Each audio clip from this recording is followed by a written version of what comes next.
I'm glad to be and honored, as always, to be joined by Joe Trippi, who has handled a lot of debate preps over the years, and we're going to talk about that. And with any luck at all, we're going to have a special surprise guest joining us, who is someone who knows a lot about debates as well. Before we get started, I thought we ought to take a look at this new spot that the Lincoln Project put up today that is about the debate.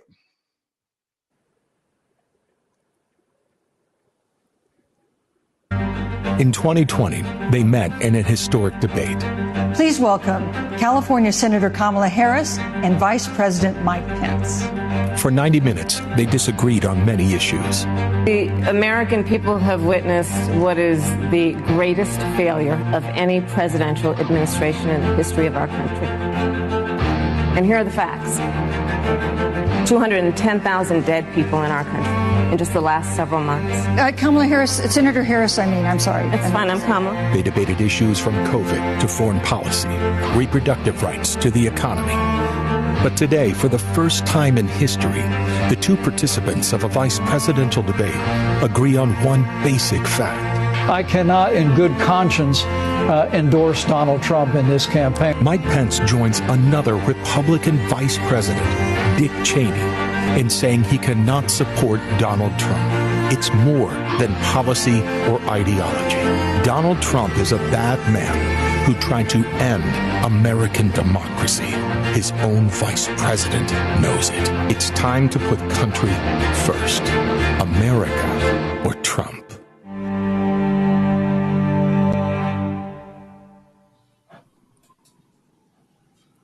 You know, Joe, it is just unbelievable to think about the fact that the last time that Harris was on stage with the vice president and now agrees with her that Donald Trump shouldn't. I can't hear you guys. Just give me 1 second. Here we're joined by Simon Rosenberg, our special guest star. Thank you for joining. So, Simon, why don't we start with you? Give us some thoughts on how you're looking at this debate tonight. Live TV, gentlemen, give me a second. Okay. Well, while you're doing that, let's go to Joe. Joe, you've done a lot of debate preps. What is there like a theory that you have on the best way to prepare? How do you think about it and deal with your clients on it? I think too many campaigns make the mistake of prepping their candidate for every single number, fact, on every issue.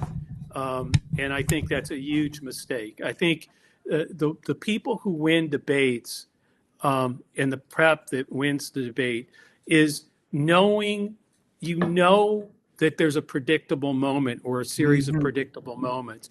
You plan for that moment and you know exactly what you're going to do when that moment presents itself, and you're going to use it to take over the entire dynamic of the debate.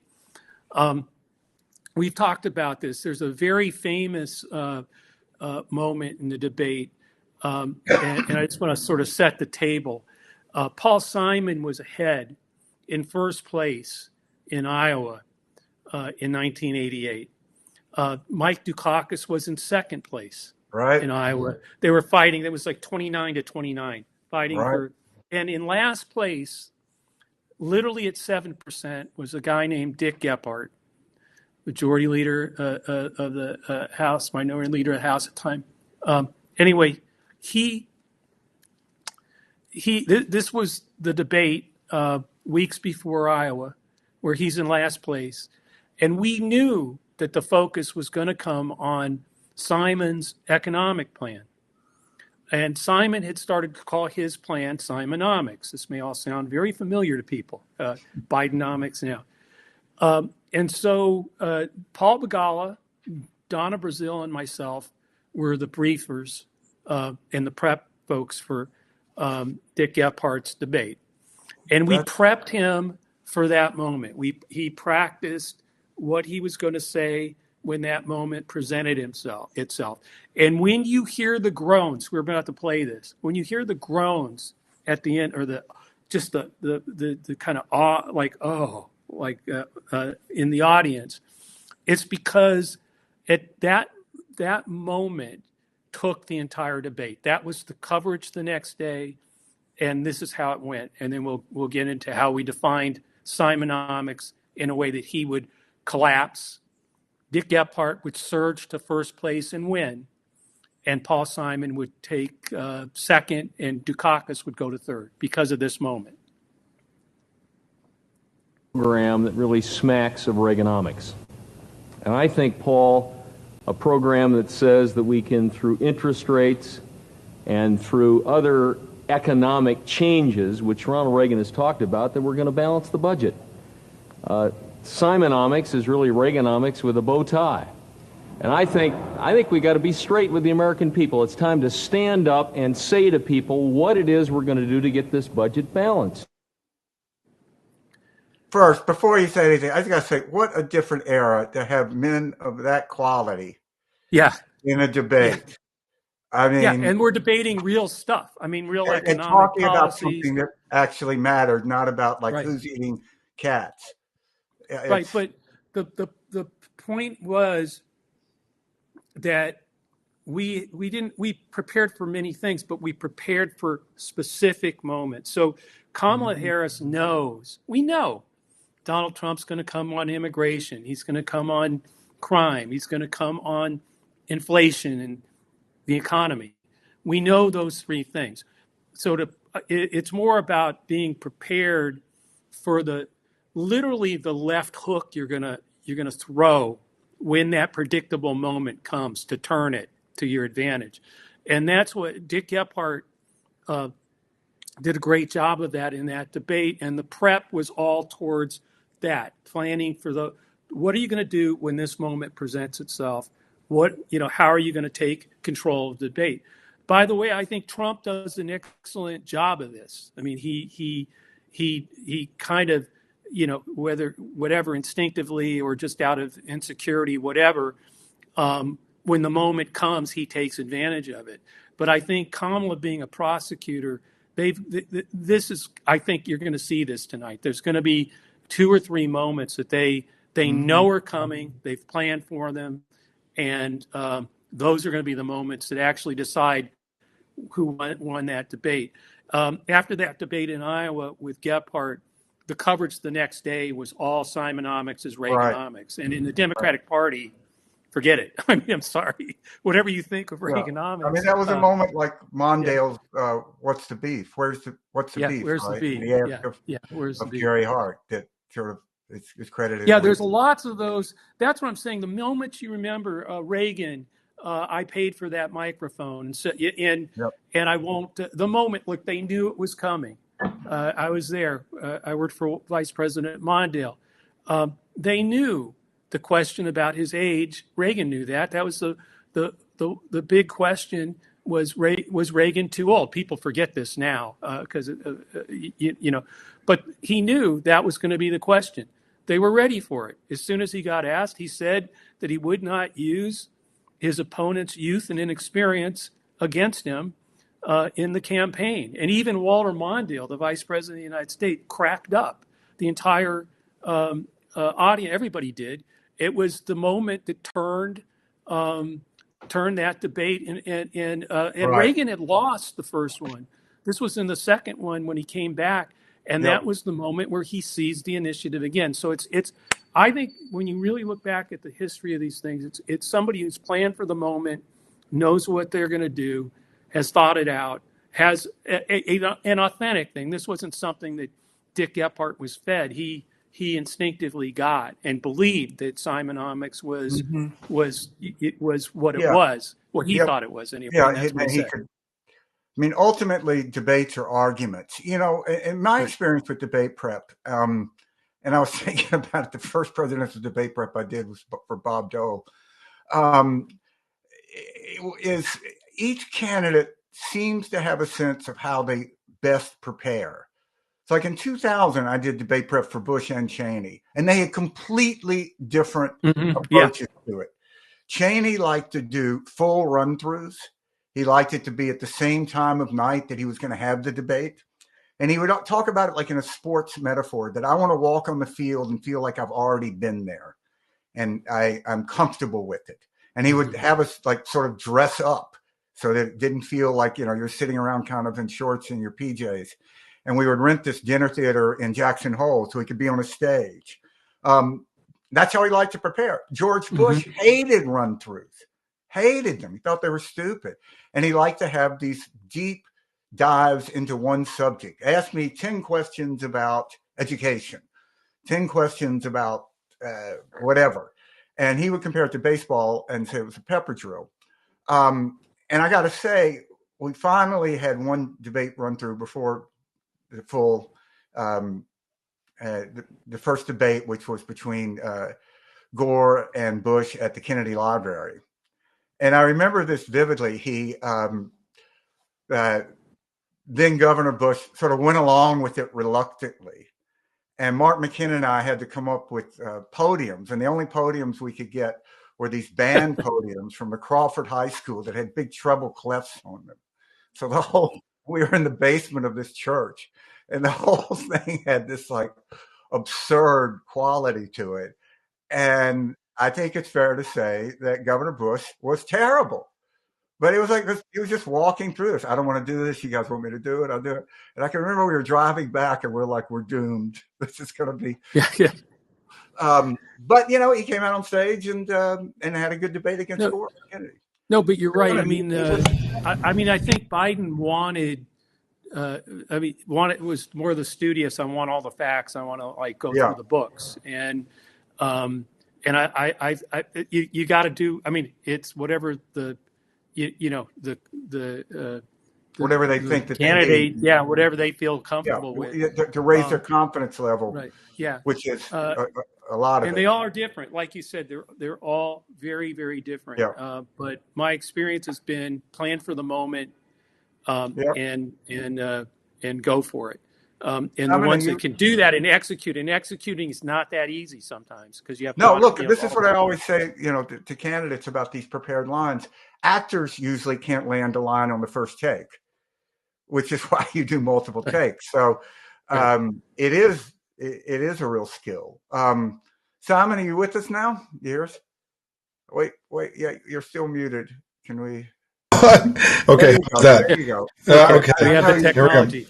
I literally just broke out. I broke out a new mic. This happens the first time you've ever done television.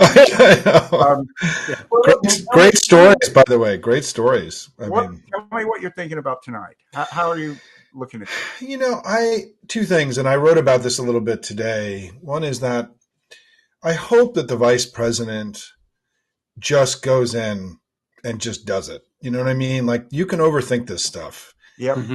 And she's done a million trials. She's been out in the public eye. One of the reasons she's been so good is that she's been doing a ton of public speaking in the last, for the campaign, right? I mean, she's been doing lower visibility events, but she's been very active. And I just hope that her strategy is to just be Kamala and the Kamala that we've seen over the last couple of months, and to have confidence that she can roll with it and handle it. I think that, and to be loose, right? Because it's going to be crazy.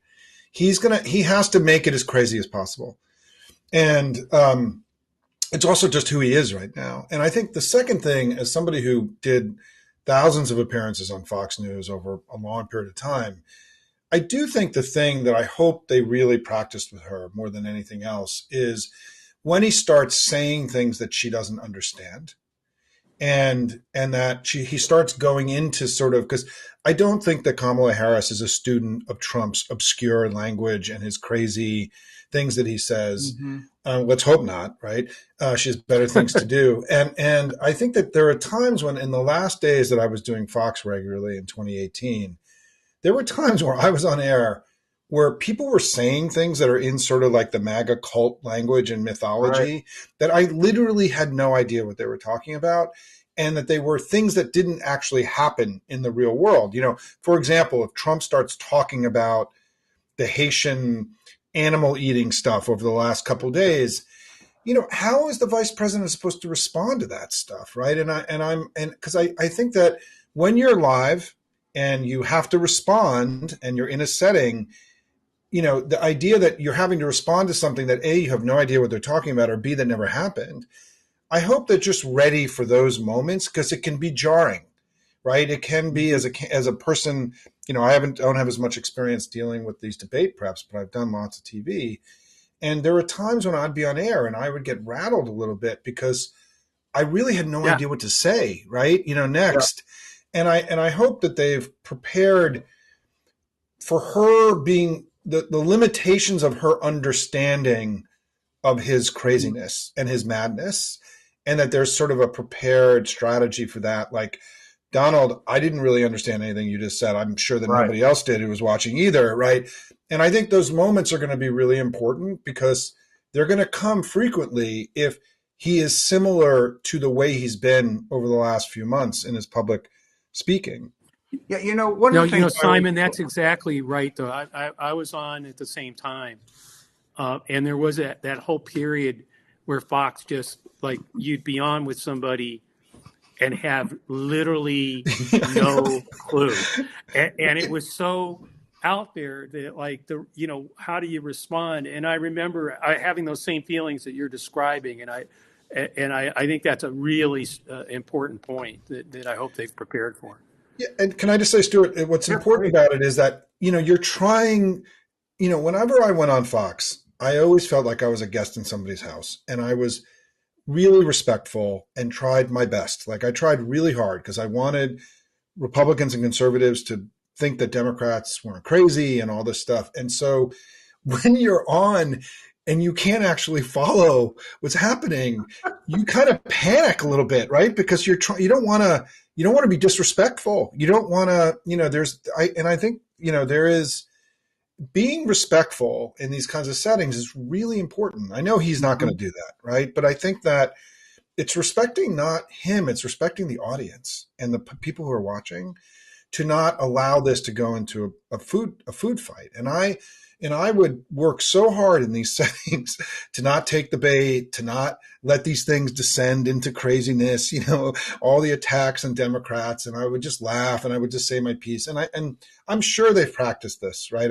I know, because it's so central to his strategy to get her off her game, to catch her, right? But I think where the campaign today, last thing, the campaign put out these series of videos about Trump lying.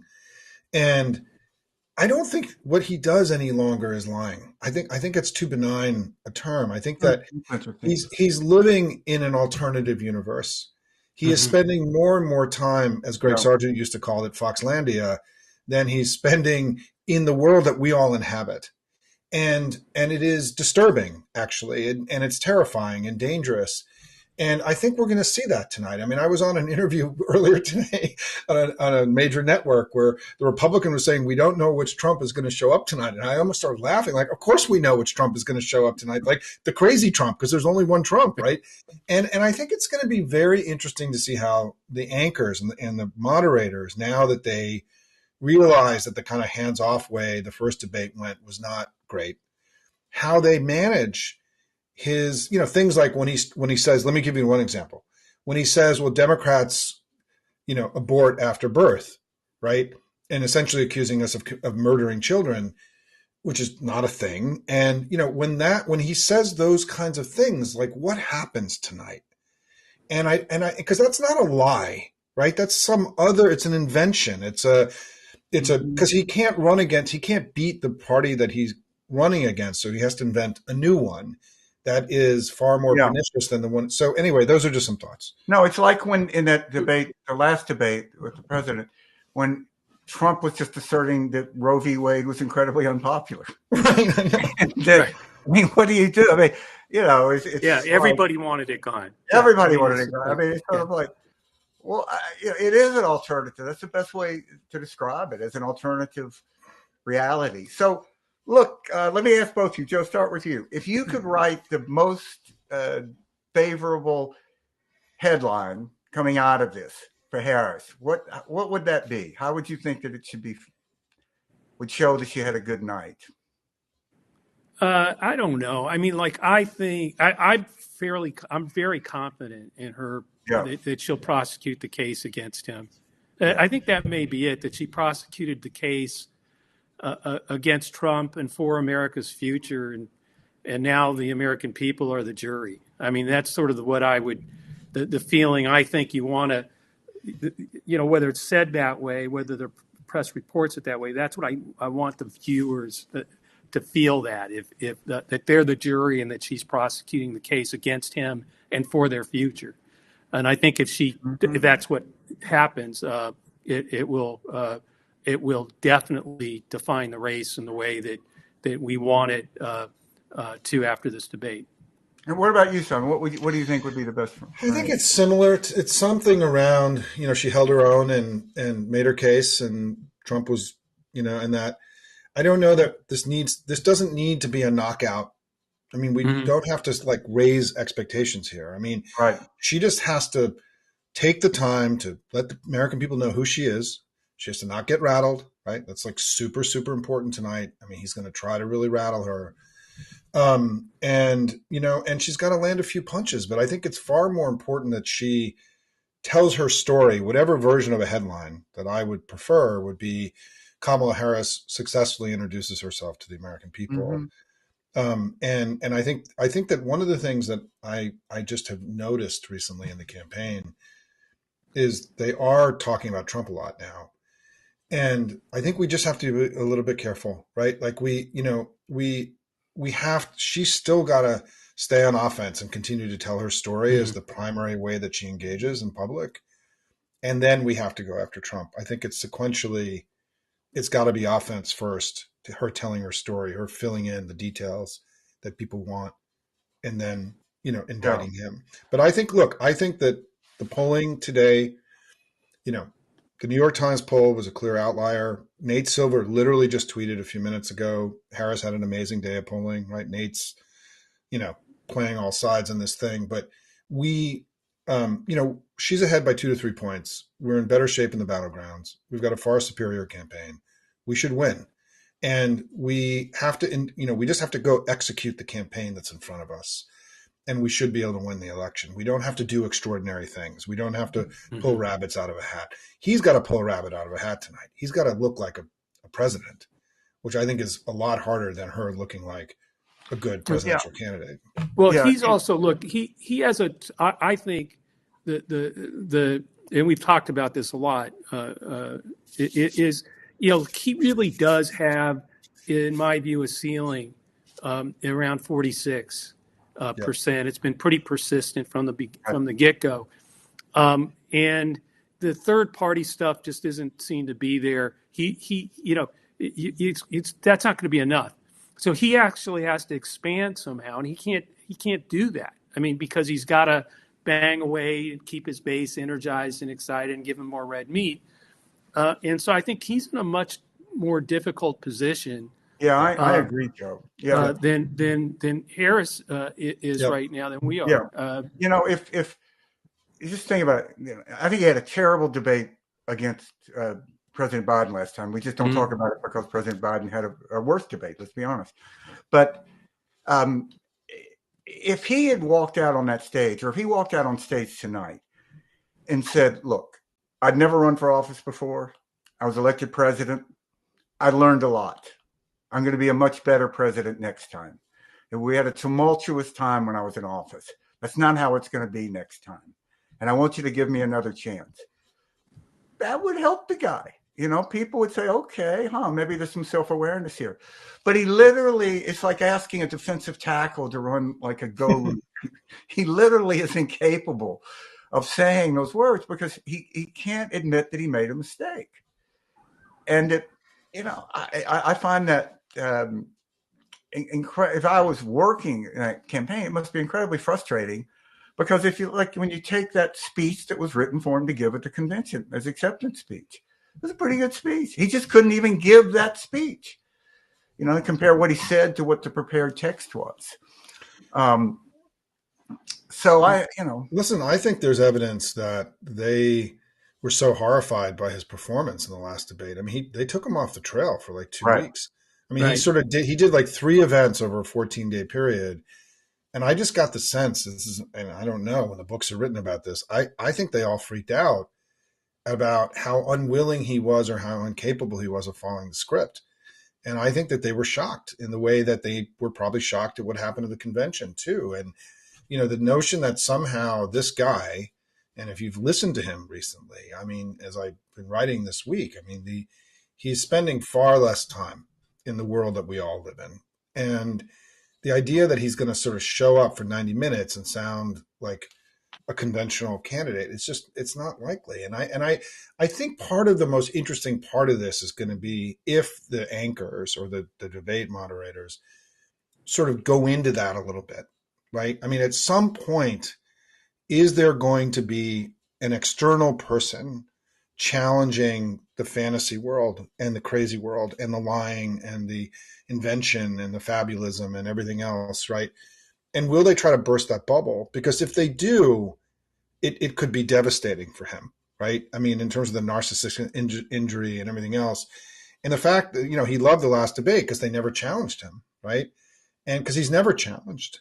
And think about the things that he could get challenged on. I mean, by just, basic stuff like the economy is terrible, or that, crime is rising, or, that the flow of the border is now lower today than it was when he was in office. I mean, there's so many places that they could pick their shots to say, Mr. President, Mr. Trump, do you know that what you just said isn't true, right? Or that and I hope to God there's just one moment like that with the anchors, because if he gets away through 2 debates with that not happening, it's just a tragedy for the country, because it's different when she calls him out than when they call him out,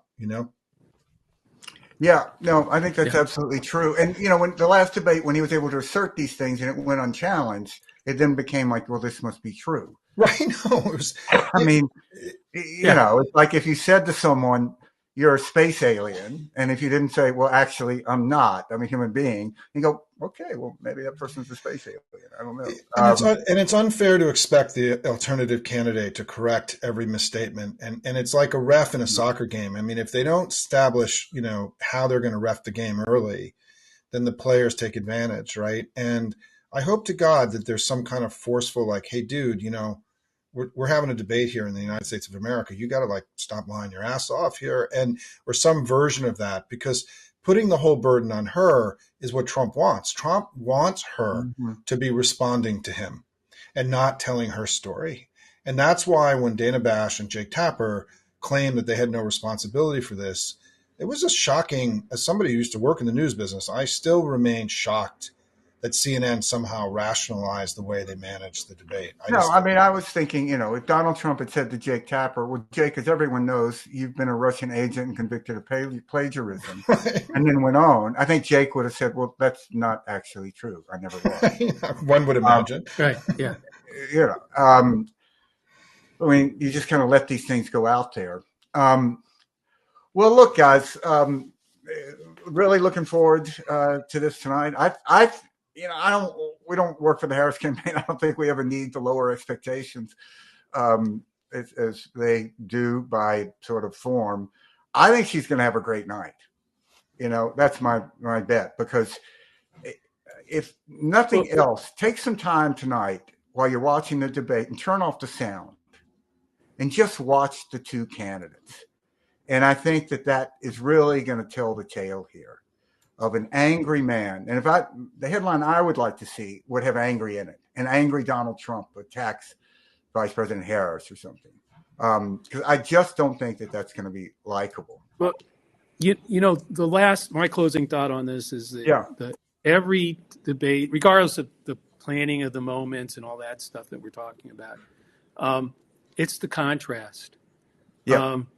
And the contrast worked for Trump versus Biden in that debate, even though Trump had a horrible debate too, but it just did. I'm not sure. I mean, I'm pretty sure that the contrast we're going to see tonight, that he represents and she represents, is going to be very clear, and it's not going to work for him. A lot of it, so much energy that they put into the old and tired stuff against Biden. He's now the old and tired guy. So I just think the contrast itself, forget performance, but I mean, I think she'll have a great performance, but I think the contrast itself is going to help with, particularly she's still got room to grow. She's at 82 with blacks. She's got to get to 90. All the groups that are still moving to her can still have room to move. I don't know who's there that can move to Trump. And so I think it's likely that contrast and her performance will end up being what we need to come out of it with a little bit more movement in the right direction. And let me just build on my final thought is that I've been fascinated by this conversation around change and who's the change candidate. And I think tonight we're going to see who the change candidate is visually. And because the questions that have been asked about change, I think are really weird in the sense that, who would represent more change today of the two candidates? It's clearly Donald Trump, right? I mean, he would end American democracy. He would, stop the movement on climate change. That's not the right question. The question is, who's going to bring better change? Who's going to make things better for everybody? And the question, this notion that change, because change, I've never loved the change concept because it's value neutral, because Trump will bring bad change and she'll bring good change. And I think that what people are missing in all of this is that if you really want things to be different, her just being a woman, being Kamala, being, biracial, charming, using, new language, right? I mean, and new phrasing, and she's going to be changed tonight. She's going to be positive change. She's going to be scary change. And I think that this whole conversation has been kind of, in some ways, ridiculous in the last couple of weeks. It's a really good point. Yeah. And so I think that's the other thing I think is that we have to be talking about positive change and how she's going to make things better for everybody, which I think will be evident in the discussion. In the 2000 Bush campaign, when on election day, consumer confidence was at the highest level it had ever been recorded, we had sort of an internal joke that our slogan for the campaign should be "Times are great, vote for change." Well, look, guys, let's wrap it up. I hope you'll sign up. We're going to have a little debate watch party here. You can sign up at 8:45. Join us then. And Simon, thank you for sliding on the fire pole tonight. And if you don't follow Hopium Substack, you should do it as soon as we hang up. Hopium Chronicles. Yeah, I read it every day. It literally is the first thing I read. And same here. And listen to Joe's podcast, that Trippi show. It's really unique and different. And you know what? I think so many podcasts you listen to, what the person's going to say. With Joe, you don't know. And I think that's really fascinating. And subscribe to Resolute Square. I mean, we're out here fighting the fight to provide an alternative. There's so much evil on the right that we've let go unchecked. And the only way we're going to be able to do it, no one's going to save us, is if we do it ourselves. So with that, thank you for joining us, and look forward to hopefully seeing you later tonight for a debate watch party. See everybody. Thank you. Thanks all. Thanks, Simon. Thanks a lot. Take care.